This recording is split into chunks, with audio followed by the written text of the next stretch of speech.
بسم اللہ الرحمن الرحیم۔ حضرت عیسیٰ علیہ السلام کے تعلق سے بہت ساری باتیں ہیں، لیکن وقت بھی کافی ہو گیا ہے اور ماشاءاللہ اور حضرات بھی ہیں، اس لیے حضرت عیسیٰ علیہ السلام کے تعلق سے بہت ہی مختصر باتیں آپ حضرات کے سامنے عرض کرنی ہے تاکہ دوسرے حضرات سے بھی آپ حضرات استفادہ کر سکیں۔ حضرت عیسیٰ علیہ السلام کے تعلق سے حضور صلی اللہ علیہ وسلم نے ایک بات یہ ارشاد فرمائی کہ آپ کے سانس کی ہوا جس کافر کو لگے گی وہ مر جائے گا، اور آپ کے سانس کی جو ہوا ہے وہ وہاں تک پہنچے گی جہاں تک آپ کی نظر پہنچے گی۔ اور حضرت عیسیٰ علیہ السلام کے تعلق سے حضور صلی اللہ علیہ وسلم نے ایک دوسرے حدیث میں ارشاد فرمایا والذی نفسی بیدہ لیوشکن ان ینزل فیکم ابن مریم، یقیناً ایسا ہو کر کے رہے گا کہ تمہارے درمیان عیسیٰ ابن مریم نازل ہوں گے۔ کہاں سے؟ دوسری احادیث میں من السماء کا لفظ صراحت کے ساتھ موجود ہے، اور یہ بھی کہ حضرت عیسیٰ علیہ السلام زندہ آسمان پر اٹھا لیے گئے، اور حضور صلی اللہ علیہ وسلم کی شب معراج میں حضرت عیسیٰ علیہ السلام اور حضرت یحییٰ علیہ السلام سے دوسرے آسمان پر ملاقات ہوئی، تو وہاں سے جب دنیا میں آئیں گے تو وہیں سے نازل ہو کر کے آئیں گے۔ لہذا ایسا شخص جو اس دنیا میں ماں اور باپ کے ذریعے سے آیا ہو وہ حضرت عیسیٰ علیہ السلام نہیں ہو سکتا ہے۔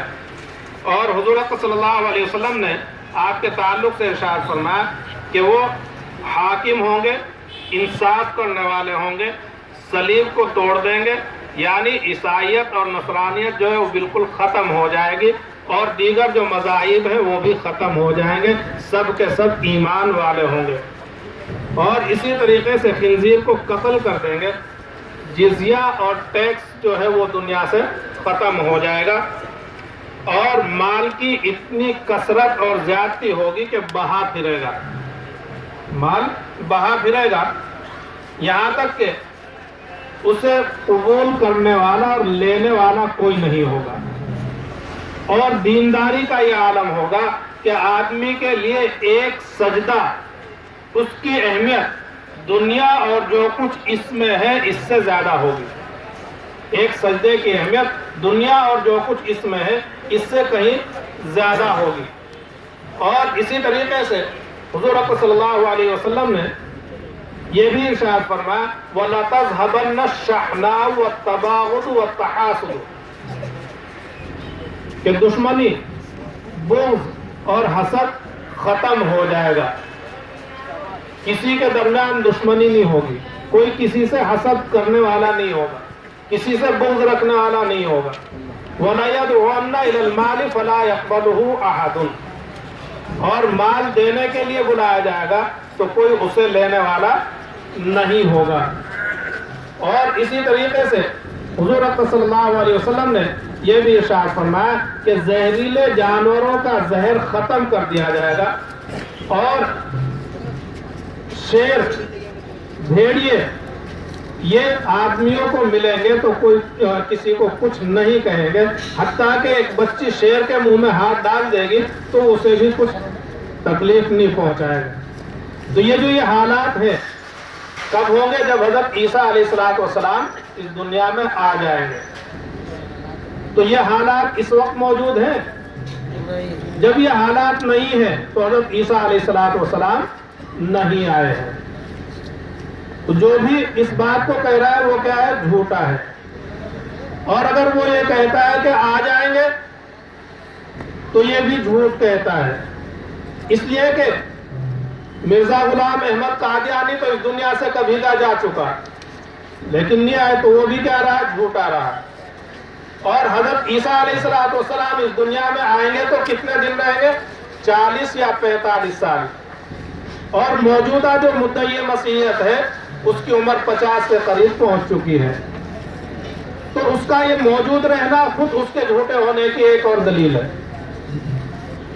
تو حضرت عیسیٰ علیہ السلام کے تو 40 یا 45 سال کے دور میں یہ سب کچھ حالات آ چکے ہوں گے، لیکن یہ جو 50 سال کے قریب پہنچ چکا ہے یہ ابھی تک وہ حالات نہیں آئے، تو یہ کیا ہے؟ یہ جھوٹا ہے۔ اس لیے آپ سبھی حضرات خود بھی اور اسی طریقے سے دوسرے جو لوگ ہیں ان کو بھی اس سلسلے میں صحیح رہنمائی فرمائیں۔ اور ایک بات جو آپ حضرات سے چھوٹی سی عرض کی تھی کہ کوئی کسی سے بھی اس طرح کی گفتگو کرتا ہے تو اسے گفتگو کرنے سے منع نہ کیا جائے، بلکہ اس سے صرف اتنی سی گزارش کر لی جائے کہ بھائی میرے ساتھ ایک اور ہوگا، اور وہ کون ہوگا اس کے لیے آپ حضرات کو بتایا کہ ان نمبرات کو حاصل کر کے اور پھر رابطہ کیا جائے۔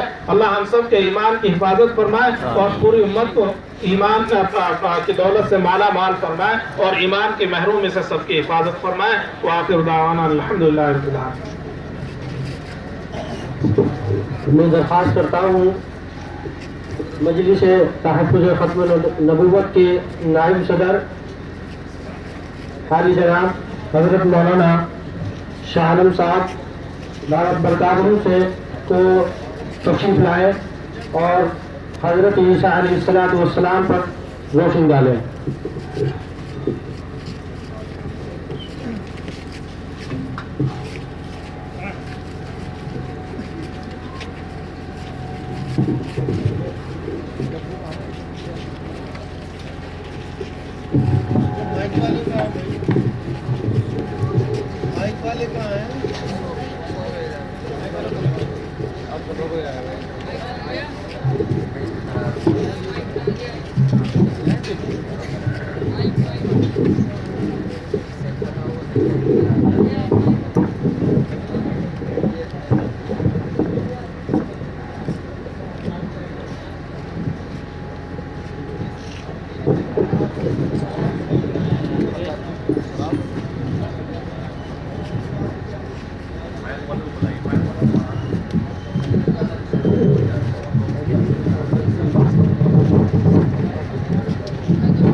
ادھر آ جائیں نیچے کر دیے نا، نیچے رکھیے گا۔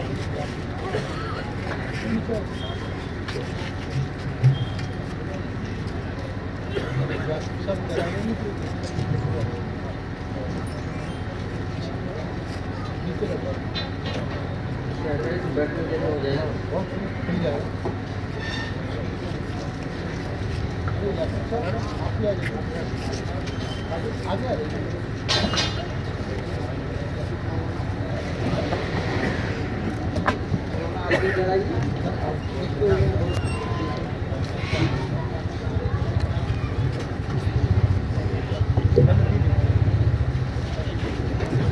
بھائی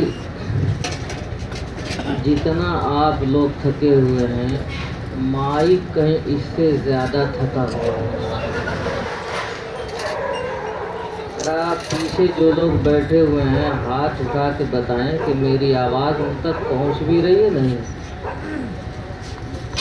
آواز پہنچ رہی ہے؟ دیکھیے کہہ رہے نہیں پہنچ رہی ہے۔